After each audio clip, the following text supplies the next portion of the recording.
इस वीडियो में हम काफ़ी सारे रेफरेंस से ये जानेंगे कि तरावी फ़र्ज़ है या सुन्नत है। तो आइए वीडियो को स्टार्ट करते हैं।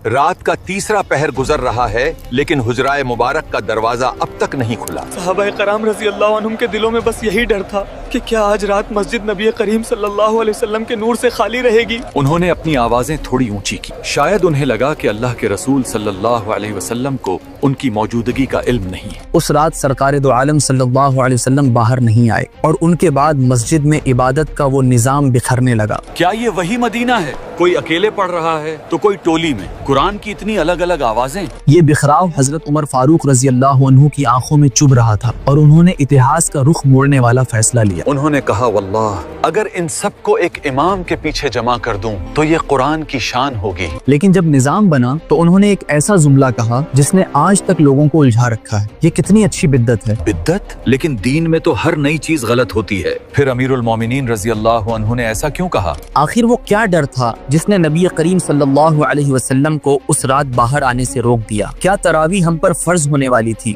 या ये सिर्फ एक नफिल इबादत है? आज हम उस असल वजह को जानेंगे जिसके लिए सहाबा रजी अल्लाह अन्हुम पूरी रात पैरों पर खड़े रहते थे। ये वीडियो देखने के बाद जब आप अगली बार तरावीह में खड़े होंगे तो आपको थकान नहीं बल्कि वो रूहानी सुकून महसूस होगा जो इस इबादत की असल रूह है। चलिए शुरू करते हैं तरावीह का वो अनसुना सफर जो नबी करीम सल्लल्लाहु अलैहि वसल्लम के हुजरे से शुरू होकर हजरत उमर फारूक रजी अल्लाह अन्हु के निजाम तक पहुंचा। तरावीह का तारीखी सफर।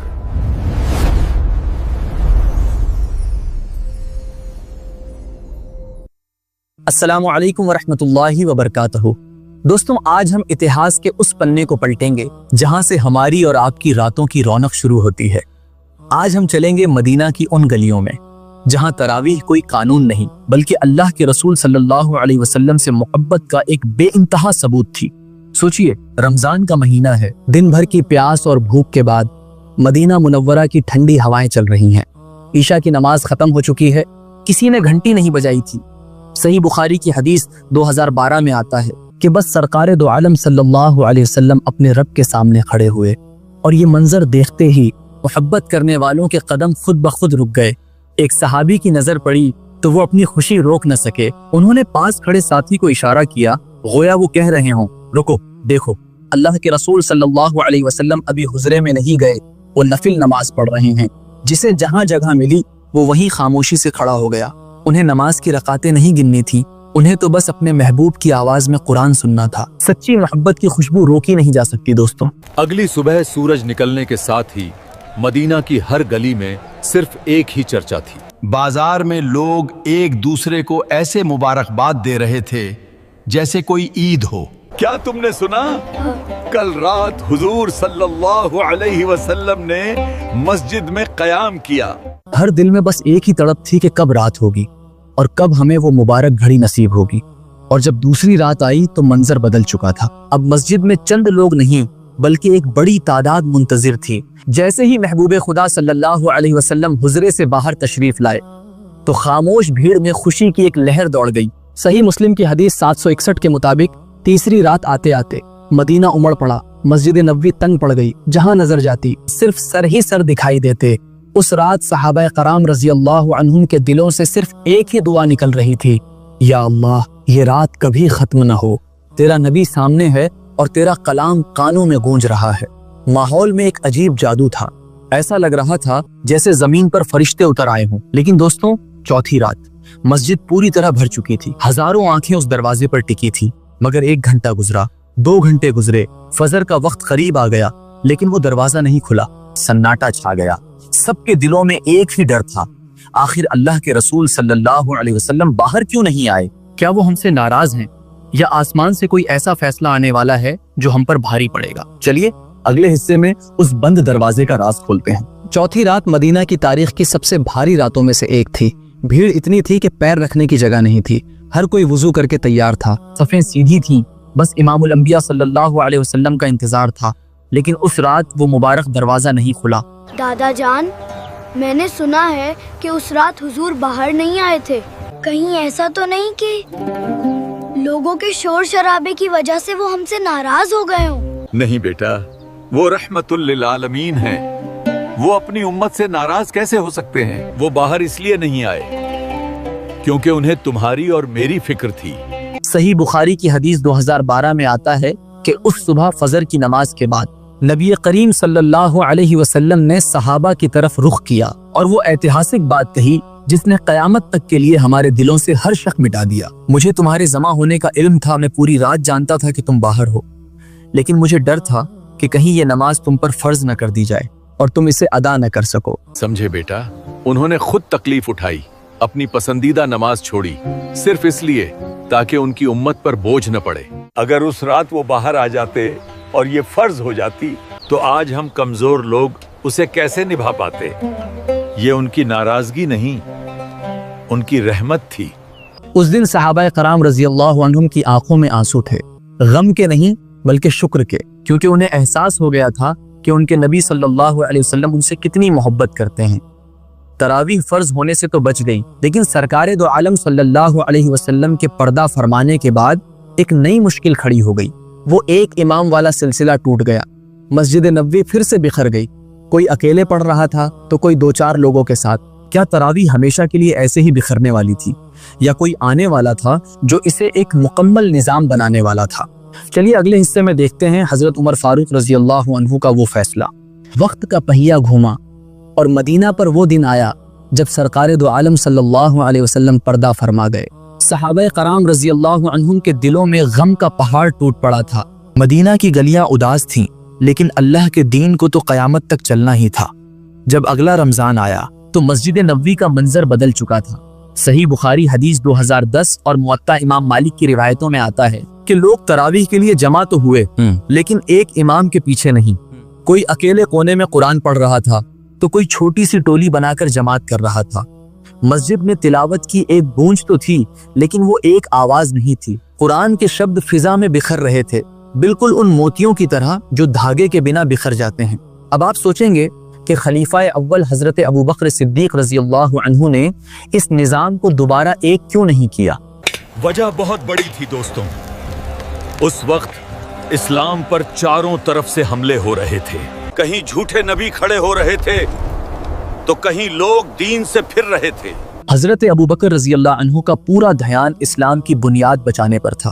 वो फितनों की आग बुझाने में मसरूफ थे, इसलिए तरावीह का मामला वैसा ही चलता रहा जैसा लोग अपनी खुशी से पढ़ रहे थे। उन्होंने न किसी को रोका और न ही किसी नए तरीके का हुक्म दिया, क्योंकि सबसे पहले ईमान बचाना जरूरी था। मोती बिखर चुके थे, लेकिन उन्हें एक धागे में पिरोने का वक्त आ रहा था। मदीना की फिजाओं को एक ऐसी आवाज और एक ऐसे फैसले का इंतजार था जो कयामत तक के लिए तरावीह की पहचान बनने वाला था। कौन था वो शख्स जिसकी एक नजर ने पूरी मस्जिद को एक सफ में खड़ा कर दिया? चलिए अगले हिस्से में देखते हैं हजरत उमर फारूक रजी अल्लाह अन्हु का वो ऐतिहासिक फैसला। खिलाफत का बोझ अब अमीरुल मोमिनीन हजरत उमर फारूक रजी अल्लाह अन्हु के कंधों पर था। सही बुखारी की हदीस 2010 में आता है कि एक रात रमजान के महीने में वो मस्जिद के दौरे पर निकले।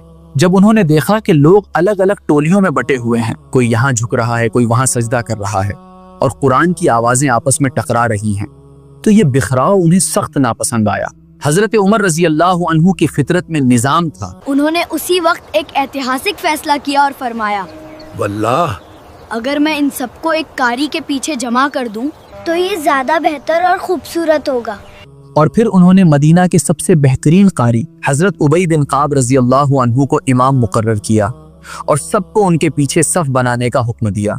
अगली रात जब हजरत उमर रजी अल्लाह अन्हु दोबारा मस्जिद में आए तो मंजर बदल चुका था। बिखरे हुए मोती अब एक लड़ी में पिरोए जा चुके थे। पूरी मस्जिद एक इमाम के पीछे खड़ी थी। एक ही आवाज पर रुकू होता और एक ही आवाज पर सजदा। इस्लाम की शान और दबदबा उस रात मदीना की मस्जिद में फिर से जिंदा हो गया था। इस खूबसूरत मंजर को देखकर हजरत उमर रजी अल्लाह अन्हु बेसाख्ता बोल उठे, निमतुल बिद्दत हाज़िही। दोस्तों यहाँ रुकिए, इस लफ्ज बिद्दत से घबराइए मत। अरबी जबान में बिद्दत का मतलब होता है कोई नई चीज या नया तरीका। उलमा समझाते हैं कि हजरत उमर रजी अल्लाह अन्हु का मतलब ये नहीं था कि उन्होंने दीन में कोई नया काम शुरू किया है माज़अल्लाह, बल्कि उनका मतलब था ये जमात का जो इंतजाम मैंने दोबारा शुरू किया है ये कितना बेहतरीन है। असल में ये कोई बिद्दत नहीं बल्कि नबी सल्लल्लाहु अलैहि वसल्लम की उसी सुन्नत को जिंदा करना था जो उन्होंने 3 रातों के बाद छोड़ दी थी। निजाम तो बन गया, सफ़ें भी सीधी हो गई, लेकिन एक नई चुनौती सामने आई। हजरत उबई बिन काब रजी अल्लाह अन्हु जब कुरान पढ़ते थे تو وہ सैकड़ों आयतें एक साथ पढ़ते थे। क़याम इतना लंबा होता था कि नौजवानों के पैर भी जवाब दे जाते थे। लोग रस्सियों और लाठियों का सहारा लेने लगे थे। सवाल ये था, इस लंबी इबादत को आसान कैसे बनाया जाए? 8 रकात या 20 रकात, ये गिनती का फैसला कैसे हुआ? चलिए अगले हिस्से में इस गुत्थी को सुलझाते हैं। हजरत उमर रजी अल्लाह अन्हु ने जिस पौधे को लगाया था, अमीरुल मोमिनीन हजरत उस्मान गनी रजी अल्लाह अन्हु के दौर में वो एक घना और मजबूत दरख्त बन गया। अब तरावी सिर्फ एक कोशिश नहीं रही थी, बल्कि ये रमजान की एक सरकारी और दीनी पहचान बन चुकी थी। मदीना की कोई भी गली ऐसी नहीं थी जहां से रात भर कुरान की आवाज ना आए। लेकिन दोस्तों, ये इबादत आसान नहीं थी। उस दौर में इमाम साहब 100-200 आयतें नहीं, बल्कि कुरान के बड़े बड़े हिस्से एक ही रकात में पढ़ते थे। मुअत्ता इमाम मालिक की रिवायत है, लोग खड़े रहने के लिए लाठियों का सहारा लेते थे ताकि गिर न पड़ें, कि क़याम इतना लंबा होता था कि नौजवानों के पैर कांपने लगते थे। उन्हें डर लगता था कि कहीं नमाज पढ़ते पढ़ते सहरी का वक्त न निकल जाए। और फिर दौर आया शेर खुदा हजरत अली अल मुर्तज़ा रजी अल्लाह अन्हु का। सुनन अल बहकी में जिक्र आता है कि उन्होंने इस निज़ाम को और भी खूबसूरत बना दिया। रमजान आते ही वो खास तौर पर बेहतरीन कारियों को बुलाते और उन्हें लोगों को नमाज पढ़ाने का जिम्मा सौंपते। यहाँ तक कि ख्वातीन और मर्दों के लिए अलग अलग जमात का बेहतरीन इंतजाम फरमाया। उस दौर की रातें सोती नहीं थीं, वो जागती थीं। मस्जिदें शहद की मक्खियों के छत्ते की तरह कुरान की तिलावत से गूंजती थीं। ये वो दौर था जब तरावीह सिर्फ एक रस्म नहीं, बल्कि अल्लाह से बातें करने का जरिया बन गई थी। लेकिन इंसान तो आखिर इंसान है। जब रातों का क़याम बहुत लंबा होने लगा तो लोगों की ताकत जवाब देने लगी। पैर सूज जाते थे और कमर झुक जाती थी। अब एक सवाल खड़ा हुआ, क्या लंबा क़याम को बनाए रखा जाए या लोगों की सहूलियत देखी जाए? यहीं से वो बदलाव आया जिसे आज हम 8 और 20 रकात की बहस कहते हैं।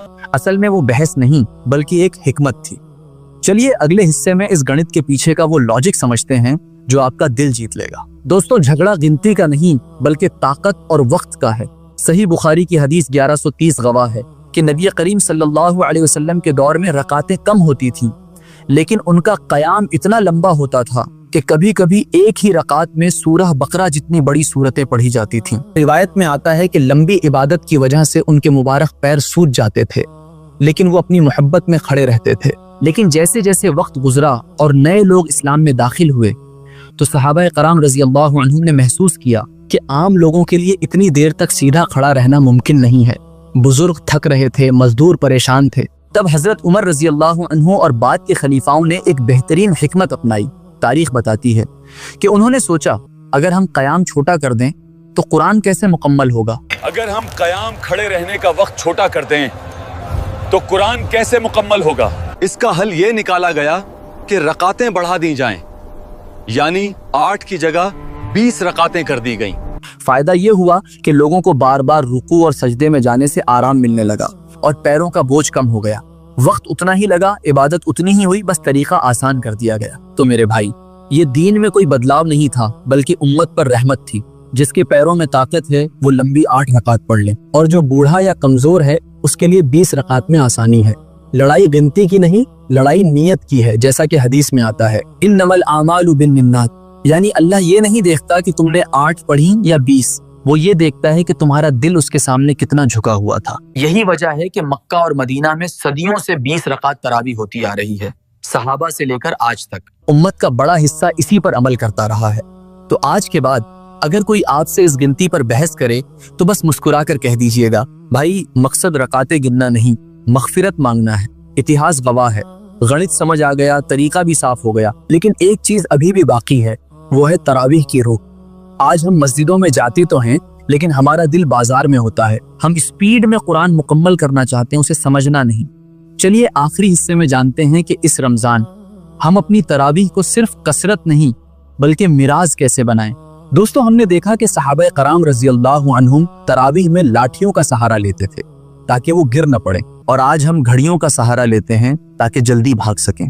अफसोस, आज तरावीह एक इबादत कम और रेस ज्यादा बन गई है। हम पूछते हैं, वहाँ कितना पारा हुआ? वहाँ तो 9 बजे खत्म हो गई। क्या हम अल्लाह को धोखा दे रहे हैं या अपने आप को? याद रखिए, तरावीह का मकसद कुरान को मुकम्मल करना नहीं, बल्कि कुरान को अपने अंदर उतारना है। जब इमाम साहब तिलावत करते हैं तो वो अल्लाह का कलाम है जो आपसे बात कर रहा है। अगर आपको अरबी समझ नहीं आती تو کم سے کم اس لہجے کو محسوس کریں، اس آواز میں کھو جائیں۔ یہی وہ روحانی سکون ہے جس کے لیے حضرت عمر رضی اللہ عنہ نے یہ پورا نظام قائم کیا تھا۔ تو چلیے آج ایک وعدہ کرتے ہیں، اس رمضان ہم رکعتیں نہیں گنیں گے، ہم گھڑی نہیں دیکھیں گے، چاہے 8 پڑھیں یا 20، ہم ایسے پڑھیں گے جیسے یہ ہماری آخری تراویح ہو، تھوڑا دھیرے، تھوڑا سکون سے اور ڈھیر سارے آنسوؤں کے ساتھ، کیونکہ جس سجدے میں دل نہ جھکے وہ سجدہ صرف زمین کو چومنا ہے، عبادت نہیں۔ آئیے تراویح کے اس ایتہاسک اور روحانی سفر کو مکمل کرنے سے پہلے اپنے رب سے ایک سچی دعا مانگتے ہیں۔ اپنے دل پر ہاتھ رکھیے، دنیا کا شور دماغ سے نکال دیجئے، آنکھیں بند کیجئے اور میرے ساتھ دل سے آمین کہیے۔ یا اللہ، ہم تیری پناہ مانگتے ہیں اس نماز سے جس میں خشوع نہ ہو، اور اس سجدے سے جس میں ہمارا دل نہ جھکے۔ ہمارے پیروں میں وہ طاقت اور دلوں میں وہ محبت ڈال دے جو تو نے اپنے حبیب صلی اللہ علیہ وسلم کے صحابہ کو عطا کی تھی۔ ہمیں رکعتیں گننے والا نہیں بلکہ تیری رحمتیں سمیٹنے والا بنا دے یا رب العالمین۔ جس طرح تو نے حضرت عمر رضی اللہ عنہ کے ذریعے بکھری ہوئی امت کو ایک امام کے پیچھے کھڑا کر دیا، اسی طرح ہمارے بکھرے ہوئے دلوں کو بھی ایک کر دے۔ ہماری ٹوٹی پھوٹی تراویح کو، ہماری تھکان کو اور ہماری نیند کی قربانی کو اپنی بارگاہ میں قبول فرما۔ اس آنے والے رمضان کو ہماری زندگی کا سب سے بہترین رمضان بنا دے اور ہمیں مغفرت کا پروانہ عطا کر، آمین یا رب العالمین۔ آپ کو یہ ویڈیو کیسی لگی اور آپ کو ایسا لگتا ہے کہ کسی کو اس ویڈیو کی ضرورت ہے جاننے کی، تو ان کے ساتھ یہ ویڈیو ضرور شیئر کر دینا۔ جزاک اللہ خیر۔